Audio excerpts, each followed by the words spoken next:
ముందుగా నాకు ఈ అవకాశం ఇచ్చినటువంటి దేవాతి దేవునికి నా వందనాలు తెలియజేస్తున్నాను.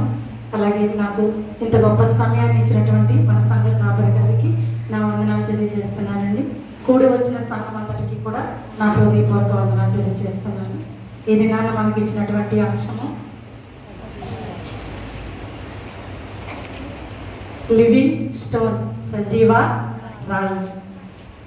13 రోజులు 13 మంది వాక్యాలు,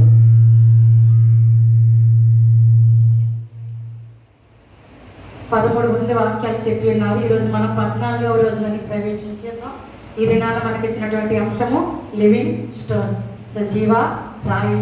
సజీవ రాయి అంటే జీవించి ఉన్న లేదా సజీవంగా ఉన్న లేదా ప్రత్యక్షంగా ఇలాంటి అర్థాలు మనకి వస్తున్నాయి. మనం మూలవాక్యంగా చూసినట్లయితే పేతురు రాసిన మొదటి పత్రిక 2వ అధ్యాయము 5వ వచనాన్ని మనం చూసినట్లయితే యేసుక్రీస్తు ద్వారా దేవునికి అనుకూలములకు ఆత్మ సంబంధమైన బలులు అర్పించుటకు పరిశుద్ధ యాజకులుగా ఉండినట్లు మీరును సజీవమైన రాళ్ల వలె ఉండి ఆత్మ సంబంధమైన మందిరముగా కట్టబడుచున్నారు.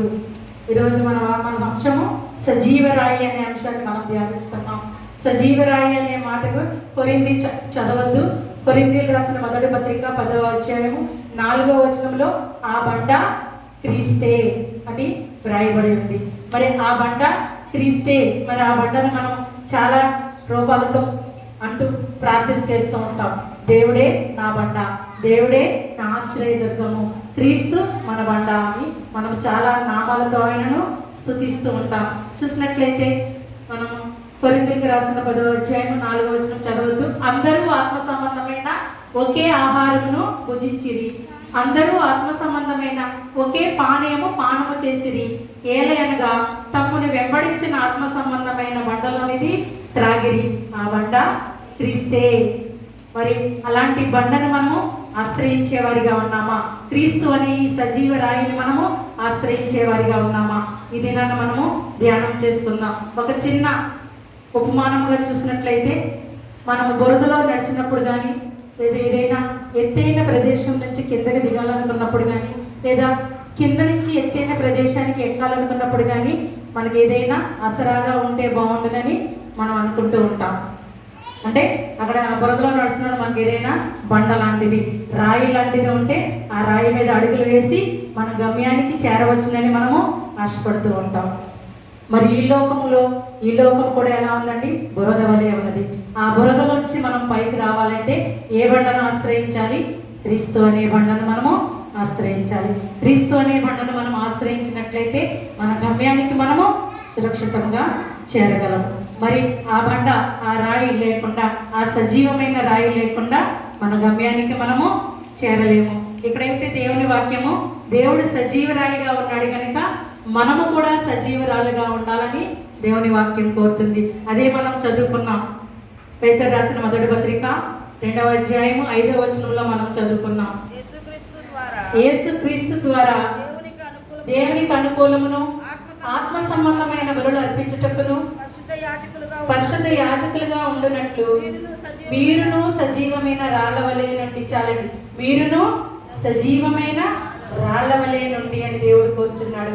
మరి మనము సజీవమైన రాళ్ల వలె ఉండాలంటే ఎలాంటి స్థితిలో ఉండాలనే దాన్ని ఇది 5 మాటలుగా మనము ధ్యానం చేసుకుందాం అండి. 5 మాటలుగా ధ్యానం చేసుకుందాం. మొట్టమొదటిది a stone of preparation. A stone of preparation అంటే సిద్ధపరచబడిన రాయి. రెండవది ఏ స్టోన్ ఆఫ్ ప్రామిస్నెస్ అంటే ముఖ్యమైన పునాది రాయి.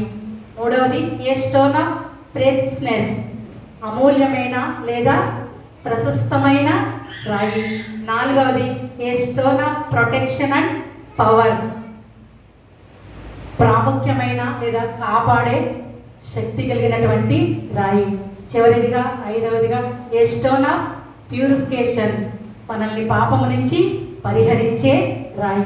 ఈ 5 రాయిల గురించి మనము ఈ దినాన వాక్యాన్ని ధ్యానం చేసుకుందాం. మొట్టమొదటిగా మనం చూసినట్లయితే ఏ స్టోన్ ఆఫ్ ప్రిపరేషన్ సిద్ధపరచబడిన రాయి.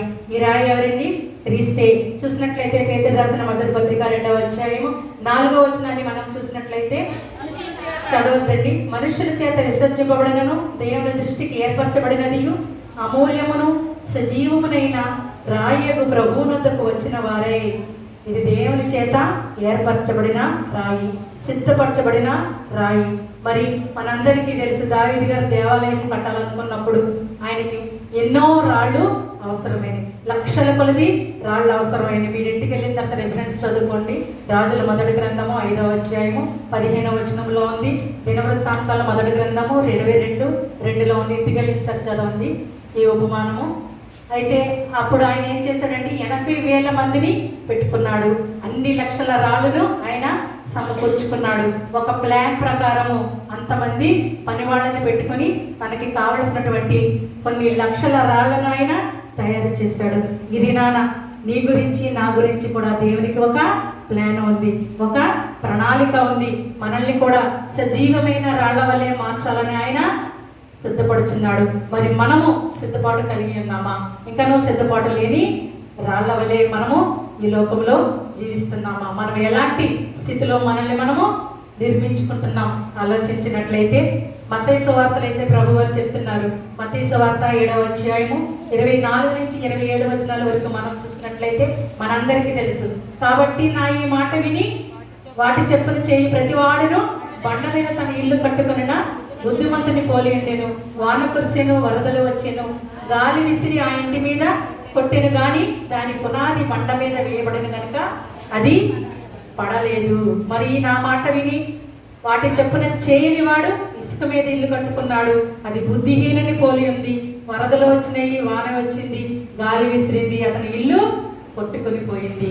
మరి ఈ దినాన మనము మన ఇల్లు క్రీస్తు అనే బండ మీద కట్టుకునే వారిగా ఉన్నామా, లేదా క్రీస్తు లేని ఇసుక మీద మన జీవితాన్ని మనము కొట్టుకుంటూ గాలి చేత లేదా ఏదేదో శోధనల చేత మనము కొట్టుకుని పోయేవారిగా ఉన్నామా? ఆలోచన చేద్దాం. మనము ఎలాంటి స్థితిలో జీవిస్తున్నాము? ఏ స్టోన్ ఆఫ్ ప్రిపరేషన్, సిద్ధపడవచ్చిన రాయవలే మనము జీవిస్తున్నామా, లేదా జీవించడానికి ప్రయత్నిస్తున్నామా? రెండవదిగా మనం చూసినట్లయితే a stone of prominence, a stone of prominence, ముఖ్యమైన పునాది రాయి. చూసినట్లయితే ఎఫెసీ 2వ అధ్యాయము 20వ వచనాన్ని మనం చూసినట్లయితే, ఎఫెసీ 2వ అధ్యాయము 20వ వచనం మనం చూసినట్లయితే, క్రీస్తు యేసే ముఖ్యమైన మూలరాయి ఉండగా అపోస్తలులను ప్రవక్తలు వేసిన పునాది మీద మీరు కట్టబడి ఉన్నారు. క్రీస్తు యేసే ముఖ్యమైన మూలరాయి ఉండగా, ముఖ్యమైన మూలరాయి పునాది రాయి ఉండగా అపోస్తలులను ప్రవక్తలను వేసిన పునాది మీద మనము కట్టబడి ఉన్నాం. ఇంకా చూసినట్లయితే చదవద్దు కానీ కీర్తనలు 118వ అధ్యాయము 22, 23, అలాగే సువార్త పాఠ్యభాగంలో మత్తయి 21:42 సేమ్ వాక్యం, ఒకటే వాక్యం ఉంటుంది. ఇదేంటంటే ఇల్లు కట్టువారు నిషేధించిన రాయి మూలకు తలరాయి అయ్యను, ఇది ప్రభువు వలననే కలిగెను, ఇది మన కన్నులకు ఆశ్చర్యము అన్న మాటలు లేఖనములో ఎన్నడనో చదవలేదా? ఇది ఏ మాట అండి? అక్కడ యేసు ప్రభు గురించి అద్భుతాలు చేస్తున్నటువంటి యోహాను పేతురులను చూసి అడిగినటువంటి భాగం. ఒకరోజు పేతురు యోహాను గారు ఒక దేవాలయానికి వెళ్ళినప్పుడు అక్కడ పుట్టి కృంటివాడు అక్కడ ఉండగా అతను భిక్షం అడిగినప్పుడు మీరేమని చెప్పారు? నా వద్ద ఏమీనో వెండి బంగారాలు లేవు, కానీ యేసుక్రీస్తు నామములో నీవు లేచి నడవమని చెప్పినప్పుడు ఆ కుంటివాడు లేచి స్వస్థత పొందినట్లుగా మనకు వాక్య భాగాలు చదివిస్తున్నాయి. ఆ యొక్క సందర్భంలో వారు ఏమని అడిగారు? యేసయ్యకు అంత శక్తి ఉన్నదా అని అడిగినప్పుడు వారు ఒక వచనాన్ని జ్ఞాపకం చేశారంట. అదేంటంటే కీర్తనలు ఇప్పుడు మనం చదువుకున్నాం 118వ అధ్యాయము 22వ వచనాన్ని జ్ఞాపకం చేశారు. ఇల్లు కట్టువారు తృణీకరించిన రాయి మూలకు తలరాయి అయింది. ఆ తలరాయి ఎవరండి? మనము సిలువ వేసిన యేసుక్రీస్తు వారే. నిజంగా మనమందరము కలిసి ఆయన సిలువ వేసాం. ఆయన సిలువ వేసిన రాయే యేసుక్రీస్తు వారు. మనము తృణీకరించిన రాయి, మనము నిరాకరించిన రాయి, ముఖ్యమైన రాయి, సిద్ధపరచబడిన రాయి, అమూల్యమైన రాయి. మరి అటువంటి రాయిని మనము ఎలాంటి వారిగా మనము అనుసరిస్తున్నాం. ఆ రాయి లేకుండా మనకి రక్షణ లేదు. ఆ రాయి లేకుండా మనకి ఈ లోకంలో పాపక్షమాపణ లేదు. ఆ రాయి లేకుండా మన జీవితాల్లో శాంతి సమాధానం లేదు. ఆ యేసుక్రీస్తు నామములోనే మనము రక్షణ పొందగలము. కానీ ఈ లోకములో ఉన్న మనుషుల నామంలో ఏ నామము చేతను మనము రక్షణను పొందుకోలేము. మరి మనము ఎలాంటి వారిగా ఈ లోకంలో జీవిస్తున్నాం? వాక్యాన్ని వింటున్నాం ప్రతి సంవత్సరం, కానీ ఆ వాక్యాన్ని మనకు మనం అనువదించుకోవాలి. వాక్యానుసారంగా మనం ఎంతవరకు జీవిస్తున్నాం అనేది మనము పరిశీలన చేసుకోవాలి. మూడవదిగా మనం చూసిన మొట్టమొదటి ఏంటండి? స్టోన్ ఆఫ్ ప్రిపరేషన్, సిద్ధపరచబడిన రాయి. రెండవది ముఖ్యమైన రాయి, పునాది రాయి. మూడవదిగా మనం చూసినట్లయితే స్టోన్ ఆఫ్ ప్రెసియస్నెస్, ప్రశస్తమైన అమూల్యమైన రాయి. స్టోన్ ఆఫ్ ప్రెసియస్నెస్, ప్రశస్తమైన అమూల్యమైన రాయి. ఈ రాయి ఎంతో ప్రశస్తమైనది. ప్రశస్తమైన రాళ్ళను మనం ఎంతో జాగ్రత్తగా చూసుకుంటాం. మనకెవరైనా ఈ లోకంలో ఒక చిన్న గొరక రాయిని ఎవరైనా ఇచ్చారనుకోండి, మనం ఏం చేస్తామండి? ఈ రాయి నాకెందుకని వాళ్ళని మనం అరిచి దాన్ని విసిరి అవతల పారేస్తాం. అదే మనకు ఎంతో విలువైనటువంటి ఒక రత్నం, కానీ అది కూడా రాయి, ఒక వజ్రం, అది కూడా రాయి. అలాంటి విలువైన రాయిని మనకి ఇచ్చారనుకోండి, మనం ఏం చేస్తామండి? దాన్ని చక్కగా తీసుకుని వెళ్ళి బీరువాలో భద్రంగా దాచిపెట్టుకుంటాం. మరి అలాంటి ప్రశస్తమైన అమూల్యమైన రాయిగా మరి యేసయ్య ఉన్నాడు. మరి ఆ యేసయ్యని మనము అనుకరించే వారిగా ఉన్నామా? చూసినట్లయితే దినవృత్తాంతాలు చదవద్దు, 22వ వచనంలో మనం చూసినట్లయితే దావీదు గారు కూడా తన కిరీటంలో ఒక ప్రశస్తమైన వజ్రాన్ని పొదిగినట్లుగా మనకు వాక్య భాగాలు ఉన్నాయి. అలాగే సొలొమోను మందిరంలో కూడా విలువైన రాళ్లతో మందిరాన్ని నిర్మించినట్లుగా మనకు వాక్య భాగాల్లో ఉన్నాయి. ఇంకా మనందరికీ తెలుసు, షేబా దేశపు రాణి సొలొమోను వైభవాన్ని విని చూడాలని ఆశతో వచ్చినప్పుడు ఆమె ఏం తీసుకుని వచ్చిందండి? విలువైన వజ్ర వైడూర్యాలని, అంటే విలువైన రాళ్లను ఆమె తీసుకుని వచ్చింది. మొన్న మనకి ప్రభాంజలి గారు చెప్పారు, పరలోక రాజ్యం కూడా అనేక విలువైన రాళ్లతో నిర్మించబడి ఉందని. మరి పరలోకము కూడా ఎంతో ప్రశస్తమైన రాళ్లతో. అవి ఎలాంటివంటే ప్రకటన గ్రంథము 21వ అధ్యాయము 19 నుంచి 21 వచనం వరకు మనం చూసినట్లయితే చదవద్దు.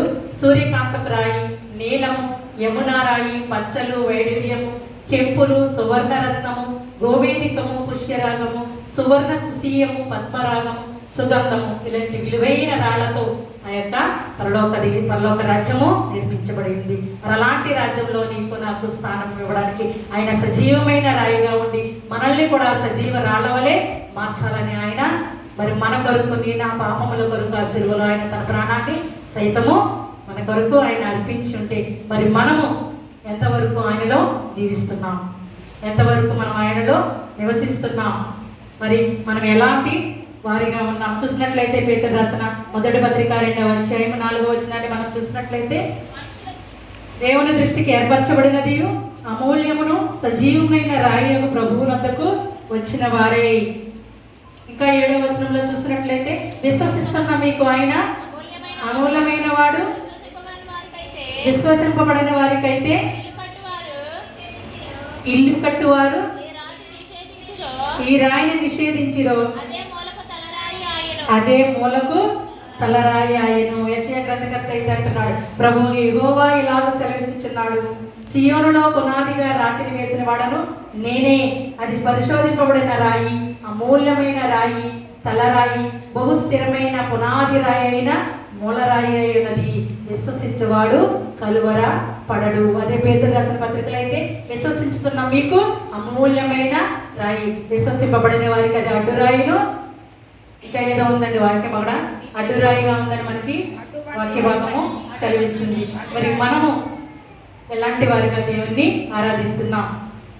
ఇంకా చూసినట్లయితే ప్రకటన గ్రంథము 2వ అధ్యాయము 17వ వచనంలో చూసినట్లయితే, సంఘములతో ఆత్మ చెప్పుచున్న మాట చెవిగలవాడు వినుడుగాక, జయించే వారికి మరిగై ఉన్న మన్నాను భుజింపు నిమిత్తము మరియు అతనికి తెల్లని రాతి నెత్తును, ఆ రాతి మీద చెక్కబడిన ఒక కొత్త పేరు ఉండెను, పొందిన వారికే కానీ అది ఎవరికి తెలియదు.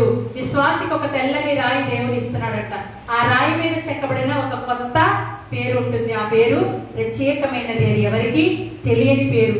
ఆ రాయి మీద రాసి మనకి ఇవ్వబోతున్నాడు. మరి దానిని అందుకోవడానికి మనం ఈ లోకములోనే ఉండి కానీ అర్హత పొందుకుంటున్నామా? ఇంకను అర్హత పొందుకోలేని స్థితిలోనే మనం ఉంటున్నాం. సపోజ్ మనం చూసినట్లయితే ఈ లోకంలో మరి ఇక్కడ కూర్చున్న వారందరూ కూడా నాకు తెలిసి తల్లి స్థానంలో ఉన్నవారే. మన బిడ్డల్ని మనము ఈ లోకంలో ఎంతో మంది బిడ్డలు ఉన్నప్పటికీ కూడా మనం ఏం చేస్తూ ఉంటామండి, మన బిడ్డల్నే మనకి అమూల్యమైన వారిగా కనిపిస్తూ ఉంటారు, ప్రశస్తమైన వారిగా కనిపిస్తూ ఉంటారు, విలువైన వారిగా కనిపిస్తూ ఉంటారు.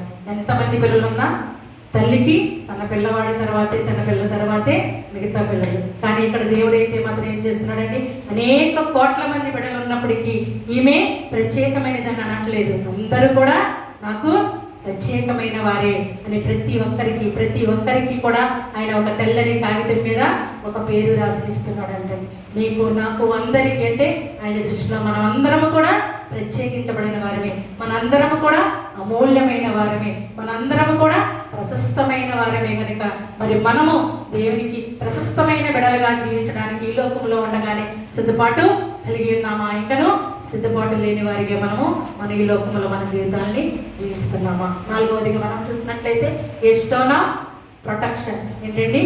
ఎస్టోనా ప్రొటెక్షన్ అండ్ పవర్, కాపాడే రాయి మరియు శక్తి కలిగిన రాయి. చూసినట్లయితే కీర్తనల గ్రంథము 62వ అధ్యాయము 5వ వచనాన్ని మనం చూసినట్లయితే కీర్తనల గ్రంథము 62వ అధ్యాయం, నా ప్రాణమా దేవుని నమ్ముకుని మౌనముగా ఉండము, ఆయన వలననే నాకు నిరీక్షణ కలుగుచున్నది, ఆయనే నా ఆశ్రయదుర్గము, నా రక్షణాధారము, నా ఎత్తైన కోట, ఆయనే, నేను కదిలింపబడను, నా రక్షణకు నా మహిమకు దేవుడే ఆధారము, నా బలమైన ఆశ్రయదుర్గము, నా ఆశ్రయము దేవుని యందే ఉన్నది. ఈ రాయి కాపాడే రాయి, ఇది సహాయము చేసే రాయి.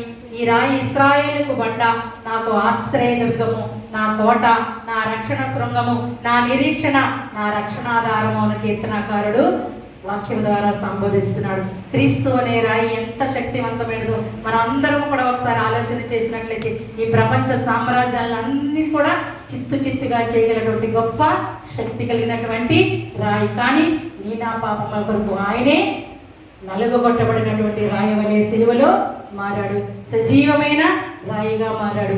మనల్ని కూడా ఆయన వలె సజీవమైన రాళ్ల వలె మార్చడానికి ఆయన ప్రయత్నించాడు. మరి మనము ఆ రాళ్ల వలె మారడానికి సిద్ధపాటు కలిగి ఉన్నామా? చూసినట్లయితే మత్తయి సువార్త 16వ అధ్యాయము 18వ వచనం మనం చూసినట్లయితే, మరియు నీవు పేతురవు, ఈ బండ మీద నా సంఘమును కట్టుదువు, పాతాళలోక ద్వారములు దాని ఎదుట నిలువనేరవని మీతో చెప్పుచున్నాను.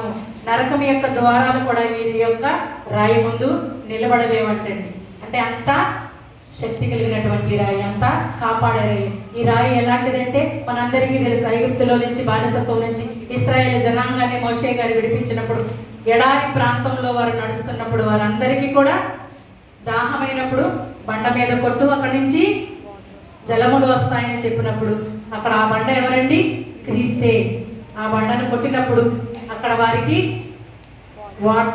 జీవజలాలు వచ్చినట్లుగా మనకి వాక్య భాగాలు సెలవిస్తున్నాయి. అంటే ఇశ్రాయేల్ జనాంగాన్ని 40 సంవత్సరాలు కూడా వారు విడిచిపెట్టకుండా ఉన్నటువంటి ప్రొటెక్షన్ చేసినటువంటి బండ క్రీస్తే. మరి ఇంకా చూసినట్లయితే మనకి శక్తి గల రాయిగా ఎలా ఉందంటే, ఈ రాయి మనందరికీ తెలుసు, రేపు ఈస్టర్ పండుగ రోజున తెల్లవారుజాముని ముందు మనందరం కూడా ఎక్కడికి వెళ్తామండి? సమాధుల తోటలోనికి వెళ్తాం. అదే వాక్య భాగం మనం చూసినట్లయితే యేసయ్యను సిలువ వేసి సిలువ తీసిన తర్వాత ఆయన సమాధిలో ఉంచిన తర్వాత తెల్లవారుజామున అక్కడికి ఎవరు వెళ్ళారని మన వాక్య భాగాలు చదువుకుంటూ ఉంటాం. మగ్దలేన మరియ ఇంకా ఇతర స్త్రీలు అక్కడికి సుగంధ ద్రవ్యాలను పూయడానికి వెళ్ళినప్పుడు క్రీస్తుని అందులో గుహలో ఉంచి ఆ గుహకు అడ్డంగా ఒక బండతో ఆ యొక్క శరీరాన్ని, క్రీస్తు శరీరాన్ని బంధించారు. క్రీస్తు శరీరాన్ని ఒక బండతో బంధించగలమండి? బంధించలేము. కానీ ఈ లోకంలో ఉన్నటువంటి మనుషులు అజ్ఞానంతో బంధించినప్పటికీ ఈ స్త్రీలు కూడా దాన్ని నమ్మి ఏమనుకుంటున్నారు, అయ్యో ఆ బండను మనము తొలగించలేమే, ఎలా మనం తొలగించాలని వారు బాధపడుచు సమాధుల తోటకి వెళ్ళుచున్నప్పుడు ఆ బండ ఎలా ఉందంటే అక్కడికి వెళ్ళినప్పటికీ అది తొలగించబడి ఉన్నది. ఎందుకంటే ఆయన సజీవమైన రాయిగా ఉన్నాడు కాబట్టి ఈ లోకంలో నిర్జీవమైన రాళ్ళు ఏవి కూడా ఆయనను బంధించలేవు. మనల్ని కూడా అలాగే సజీవమైన రాళ్ళగా ఆయన మార్చడానికి సిద్ధముగా ఉన్నాడు. మరణపు ముళ్ళును విరిచే రాయి ఆయన ఉన్నాడు. శక్తి దానికి ఉంది. సమాధి ద్వారాలు తెరిచే శక్తి కూడా ఆ రాయికి ఉంది. మరి మనము ఆయనను అనుసరించే బిడ్డలుగా ఉన్నామా? ఆయన రాజ్యానికి వారసులు అవడానికి ఈ లోకంలో ఉండగానే సిద్ధపాటు కలిగినటువంటి బిడ్డలుగా మనము జీవిస్తున్నామా? ఒక్కసారి మనల్ని మనం పరిశీలన చేసుకుందామండి. మొట్టమొదటిది ఏంటండి? సిద్ధపరచబడిన రాయి. రెండవది ముఖ్యమైన పునాది రాయి. మూడవది అమూల్యమైన ప్రశస్తమైన రాయి. నాలుగవది కాపాడే శక్తి కలిగిన రాయి. కనీసం ఈ 5 రాయిల గురించైనా మీరు గుర్తుపెట్టుకోవాలి బయటకు వెళ్ళిన తర్వాత. చివరిదిగా 5వదిగా మనం చూసినట్లయితే a stone of purification. A stone of purification, పాపమును పరిహరించే రాయి. పాపమును పరిహరించే రాయి. చూసినట్లయితే జకరియా గ్రంథము 3వ అధ్యాయము 1 నుంచి 10 వచనాల వరకు చదవద్దు. 1 నుంచి 10 వచనాల వరకు అందులో ఉన్నటువంటి మ్యాటర్ ఏంటో నేను చెప్తాను. ఈ వాక్యంలో దేవుని దూత ఎదుట యాజకుడైనటువంటి యెహోషువ గారు నిలబడి ఉన్నారు. సాతాను ఆయన మీద ఫిర్యాదు చేస్తున్నాడంట. ఏమని? యెహోషువ మలిన వస్త్రాలు ధరించి ఆ దూత సముఖంలో నిలబడ్డాడు. దేవుని దూత యెహోషువ యొక్క మలిన వస్త్రాలని తీసివేయించి అతనికి ఒక తెల్లటి పాగా పెట్టి యెహోషువ ఎదుట ఒక రాయిని ఉంచారంట. ఆ రాయికి ఎన్ని కన్నులు ఉన్నాయంటండి? 7 కన్నులు ఉన్నారంట. ఆ రాయిని ఒక్కసారిగా ఒక్కరోజు మనం దాని వైపు చూసినట్లయితే మనము పరిహరించబడతాం. మరి సజీవమైనటువంటి రాయిగా ఉన్న యేసయ్యను ఆ సిలువలో నీ కొరకు నా కొరకు నా పాపముల కొరకు ఆయన నలుగబెట్టబడి మరి ఆయన ఎన్నో చిత్రహింసలకు గురై ఉమ్మివేయబడి అవమానింపబడి మరి యెరూషలేము వీధులతో కొరడాలతో కొట్టించుకుంటూ ఆయన మరి రాయిగా ఉన్నటువంటి రాయిని ఆయన నలుగబొట్టి చాలా ఇబ్బంది పెట్టి నానా రకాలుగా దూషిస్తూ ఆయన సిలువలో మరణానికి పాత్రుడైతే మరి ఆ రాయి వైపు, ఆ సజీవమైన రాయి వైపు మనము తేరిపార చూసినట్లయితే, ఎప్పుడైతే విరిగి నలిగిన హృదయంతో పశ్చాత్తాప హృదయంతో మనము ప్రభువా నేను తెలిసే చేశాను, అయితే తెలియక నా జీవితంలో ఈ తప్పిదాలు నేను చేశానయ్యని ఎప్పుడైతే నువ్వు ఆ సజీవమైన రాయి వైపు చూస్తూ నీ కన్నులతో నువ్వు చూస్తూ ఉన్నట్లయితే మనం అనుకోవచ్చు నేను చేసిన తప్పిదము ఎవ్వరూ చూడలేదు. కానీ ఇప్పుడే చెప్పుకున్నాం ఈ రాయికి ఎన్ని కన్నులు ఉన్నాయని? 7 కన్నులు ఉన్నాయి. మన హృదయంలో తలంపు పుట్టక మునిపే ఆయన గ్రహించే గొప్ప దేవాతి దేవుడు. నేను ఎవ్వరూ చూడట్లేదు నేను చేసిన తప్పిదాలను అని మనం అనుకోవచ్చు. కానీ మనము నిత్యము నిరంతరము ఉదయకాలం లేచిన మొదలుకొని సాయంకాలం పండుకునే వరకు మనము చేసే క్రియలు, మనం చేసే పనులు, మనం నడిచే నడవడిక అంతా కూడా ఆయన చూస్తూనే ఉన్నాడు, లెక్కలు వేస్తూనే ఉన్నాడు. తీర్పు దినాన మనము తీర్పులోనికి నిలబడేవారిగా ఉన్నామా, తప్పించుకునేవారిగా ఉన్నామా? మనం ఎవరిగా ఉన్నాం? ఇప్పుడే మనం అందరం కూడా ఆ నలుగబట్టబడిన సజీవమైన రాయి వైపు చూస్తూ మనము కూడా మన పాపం నుంచి పరిహారం పొందడానికి పశ్చాత్తాప హృదయంతో, విరిగి నలిగిన హృదయంతో ఆయన వైపు మనం ఒప్పుకున్నట్లయితే మనల్ని క్షమించే గొప్ప దేవతి దేవుడు సిద్ధంగా ఉన్నాడు. మరి మనము సిద్ధపాటు కలిగి ఉన్నాడు. ఆయన వైపు చూసి మన తప్పుదాలను ఒప్పుకునేవారిగా ఉన్నామా? మన తప్పుదాల్ని తప్పుకునేవారిగా ఉన్నామా? ఈ రాత్రికాల సమయంలో మనం ఆలోచన చేస్తున్నాము. చివరిగా మనం చూసినట్లయితే ఈ సజీవమైన రాయి మన కొరకు నలగబెట్టి మన కొరకు మన మీద రావాల్సినటువంటి శిక్షను తన మీద వేసుకుని మనల్ని పవిత్రపరిచేదిగా, మన పాపము నుండి పరిహరించే రాయిగా ఉంది. మరి మనము మన కొరకు ఆయన సజీవమైన రాయి అయి ఉండి కూడా ఎలా మారడండి? నిర్జీవమైన రాయిగా మారి మనల్ని సజీవమైన రాళ్ళగా చేయడానికి ఆయన ఎంతో మరి తన యొక్క శక్తిని దారపోసాడు. మరి మనము ఆ రక్షణ భాగ్యాన్ని పొందుకోవాలంటే యేసయ్య నా కొరకు మరణించాడు కాబట్టి నాకు రక్షణ వచ్చింది కాబట్టి నేను డైరెక్ట్గా పరలోకం వెళ్ళిపోతానంటే అది వీలు కాదండి. మనం ఎప్పుడైతే విరిగి నలిగిన హృదయంతో పశ్చాత్తాప హృదయంతో దేవుని ఎదుట మనమందరం ప్రతి ఒక్కరము మనం ఒప్పుకున్నట్లయితే ఎవరి రక్షణ వారిదే, ఎవరి కృప వారిదే. నేను నా కుటుంబం అంతా నేను ఒక్కదాన్నే ప్రార్థన చేస్తాను, నేను ఒక్కదాన్నే కోరుకుంటానంటే మన కుటుంబం అంతా ఎత్తబడే వారిలో ఉంటాం, మనం మాత్రమే ఎత్తబడే వారిలో ఉంటాం. మనతో పాటు మన కుటుంబం కూడా ఎత్తబడే వారిలో ఉండాలంటే అందరూ కూడా యేసయ్య ముందు మోకరిల్లాలి. అందరము కూడా యేసయ్య ముందు విరిగి నలిగిన హృదయంతో పశ్చాత్తాప హృదయంతో మనం ఇంకా చేసినటువంటి తప్పిదాలను ఇక ముందెన్నడను చేయమని ఒప్పుకునే వారిగా ఉండాలి. ఎప్పుడైతే మనం అలా ఉంటాం ఆయనతో ఎత్తబడే వారిలో మనం కూడా ఉంటాం. చూసినట్లయితే పేతురు రాసిన మొదటి పత్రిక 2వ అధ్యాయం 5వ వచనాన్ని మనం చూసినట్లయితే యేసు క్రీస్తు ద్వారా దేవునికి అనుకూలములకు ఆత్మ సంబంధమైన బలులు అర్పించుటకు పరిశుద్ధ యాజకులుగా ఉండునట్లు మీరును సజీవమైన రాళ్ళవలే ఉండి ఆత్మ సంబంధమైన మందిరముగా కట్టబడుచున్నారు. మన ప్రధాన యాజకుడైన యేసుక్రీస్తునందు మనము సజీవమైన ప్రశస్తమైన రత్నముల వలె కనిపిస్తున్నాం. క్రీస్తు అనే ఈ సజీవమైన రాయిలో మనం దేవునికి ఎంత శ్రేష్టంగా కనిపిస్తున్నామంటే మనం అదంతా గమనించి, మనం ఎన్ని పాపాలు చేసినప్పటికీ, ఎంత హీనమైన స్థితిలో ఈ లోకంలో మనం జీవిస్తున్నప్పటికీ మనల్ని ఆయన ఎలా చూస్తున్నాడంటండి? శ్రేష్టమైన వారిగానే ఎంచుతున్నాడు. నా బిడ్డలు ఈ రోజు కాకపోతే రేపు, రేపు కాకపోతే ఎల్లుండైనా నాలా మారుతారు. నేను పరిశుద్ధుడు కనుక నా బిడ్డలు కూడా పరిశుద్ధుల వలె ఉంటారు. నేను సజీవుడు కనుక నా బిడ్డలు కూడా సజీవుల వలె ఉంటారని ఎదురు చూస్తున్నాడు. కాబట్టి మరి ఈ క్రీస్తు అనే సజీవుల రాయిని మనం ఏం చేయాలండి? నిత్యము కూడా స్తుతించే వారిగా ఉండాలి. మనకందరికీ తెలుసు మట్లాదివారం రోజుని వాక్య భాగాలు ఏమొస్తాయండి? క్రీస్తు వారిని ఒక చిన్న గొర్రె పిల్ల మీద కూర్చుండబెట్టి యెరూషలేము వీధుల్లో తిప్పుతున్నట్లుగా మనకు వాక్య భాగం వస్తుంది. లోకాసు వార్త 19వ అధ్యాయం 39వ వచనం మనం చూసినట్లయితే, లోకాసు వార్త 19వ అధ్యాయం 39వ వచనం మనం చూసినట్లయితే, ఆ సమూహంలో ఉన్న కొందరు పరిసయ్యులు, బోధకుడా నీ శిష్యులను గద్దించుము ఆయనతో చెప్పగా, ఆయన వారిని చూచి మీరు ఊరకుండిన ఎడల ఈ రాళ్ళు కేకలు వేయనని మీతో చెప్పుచున్నానని నేను. చాలండి, యేసయ్య చెప్పినట్లు మీరు ఊరకుండిన ఎడల ఈ రాళ్ళు కేకలు వేసి దేవుని స్తుతిస్తాయి. అలాగే సజీవమైన దేవుని రాళ్లగా ఉన్న మనము కూడా దేవుడు అనుగ్రహించినటువంటి ఈ గొప్ప సజీవరాయినటువంటి క్రీస్తుని ఆరాధించేవారిగా, స్తుతించేవారిగా, మహిమపరిచేవారిగా ఉండాలని కోరుకుంటూ మిమ్మల్ని, మీ కుటుంబాన్ని దేవుడు దీవించును గాక. ఆమేన్.